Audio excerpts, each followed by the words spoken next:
Hi, I'm Caleb Thompson and welcome to the Caribbean Diaspora Weekly, a place for news, features, and opinions affecting the Jamaican and Caribbean diasporas at large. First, in this week's news roundup, Jamaican leads missing Malaysian jet trauma team. Jamaican students in the Ukraine are safe. Juror in the Vibes Kartel case charged with bribery. In the expose, a conversation with the voice of Jamaica, Tessan Chin.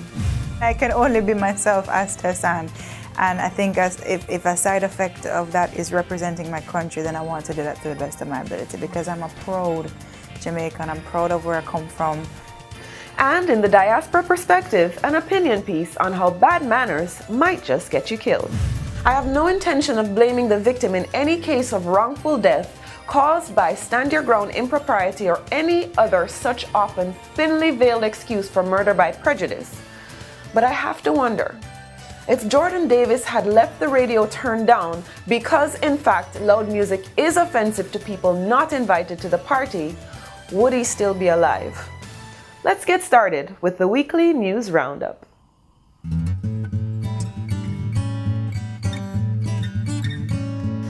Hi, and welcome to the weekly news roundup from Jamaicans.com and Caribcast.tv, covering March 14th to March 20th, 2014.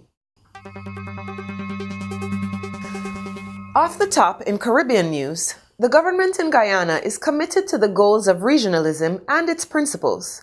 Both parties in the country's legislature have showed their commitment to CARICOM by unanimously agreeing to an amendment to the Caribbean Community Free Entry of Skilled Nationals Act to permit the spouses of skilled nationals to work in Guyana as well. This is a groundbreaking issue within CARICOM, as no other member nation has taken this step. Dominica plans to introduce legislation designed to accede to the Caribbean Court of Justice. According to Ian Douglas, Tourism and Legal Affairs Minister of Dominica, the bill will change the Constitution and replace the Privy Council with the CCJ as the country's final court of appeal if passed. In Jamaican news, over 80,000 Jamaicans will benefit from improvements to services, infrastructure, and interventions targeting crime and violence with a US $42 million project approved by the World Bank. 18 inner-city areas deemed vulnerable will receive aid designed to enhance safety and improve living conditions for residents. More than 20 leaders of the Fisherfolk from the Jamaica Fishermen Cooperative Union and affiliated cooperatives, plus representatives of the Fisheries and Cooperatives divisions, received training in participatory governance at a workshop designed to enhance the capacity of these organizations to help develop fishery policies. In diaspora news, Jamaica's Ministry of Foreign Affairs and Foreign Trade reports that 4 Jamaican students enrolled at a medical university in the Ukraine are safe. The university is in Kharkiv, a city in the northeastern part of the country. The Jamaican Embassy in Berlin, Germany, has maintained contact with Ukraine and a student representative there. And while there is concern about the political situation in the country, students are still attending classes and there is a semblance of normality.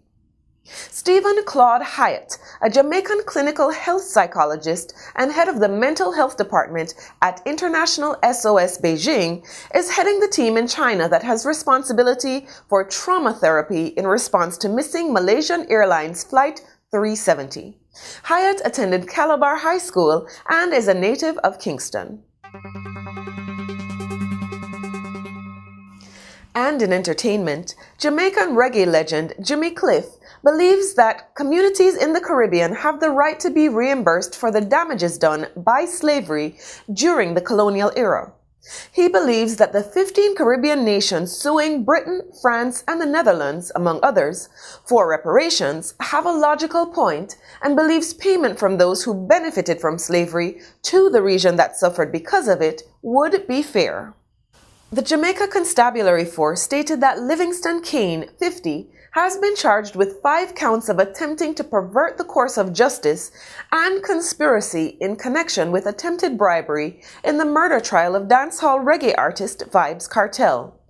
Kane was a juror in Kartel's trial, and after the guilty verdict was announced, he was arrested on suspicion of trying to bribe other jurors to free the defendant. In sports, Veronica Campbell-Brown, Jamaican champion sprinter, has been cleared to compete again after appealing a 2-year ban for doping. She's now attacking the Jamaican Athletics Federation for not helping her more during her difficulties. She also accused press reporters with smearing her reputation. She said she took a lie detector test to prove her innocence and that she has suffered significant financial and emotional devastation during her ordeal. Omar McLeod, a Jamaican freshman at Arkansas, ran the men's 60 meters at the NCAA Division I 2014 Indoor Track and Field Championship in Albuquerque, New Mexico, in 7.58 seconds for the victory in the event. Jamaican Ramona Burchell of Alabama won the women's 60-meter title with a new personal best run of 7.11 seconds, the fastest time this season for a female college sprinter. In business, Spain's Hospital Group has announced its final plans to build a specialized general hospital at Cinnamon Hill Rose Hall, St. James in Jamaica. The facility will cost $200 million and will provide medical services to residents of the North Coast area and to visitors to the island. Prime Minister Portia Simpson Miller expressed her appreciation to the group for its investment in the country. Jamaica is poised to receive a boost from the first casino resort proposal in its history. Celebration Jamaica would be the first licensed casino in the country, and it is scheduled to move ahead as early as the summer of 2014. The development will begin as soon as the order is granted, says Robert Trotta, who is shepherding the project, which would take 3 years to build and be located in Montego Bay. And finally, on a very sad note, our condolences and prayers go out to Clifton specialist Dylan, whose daughter, fondly known as Pinky, was killed on Thursday, March 20th, in an apparent murder-suicide. She leaves behind a young daughter and a loving family and friends. When we come back, a look into the new life of Jamaica's newest superstar, Tessanne Chin.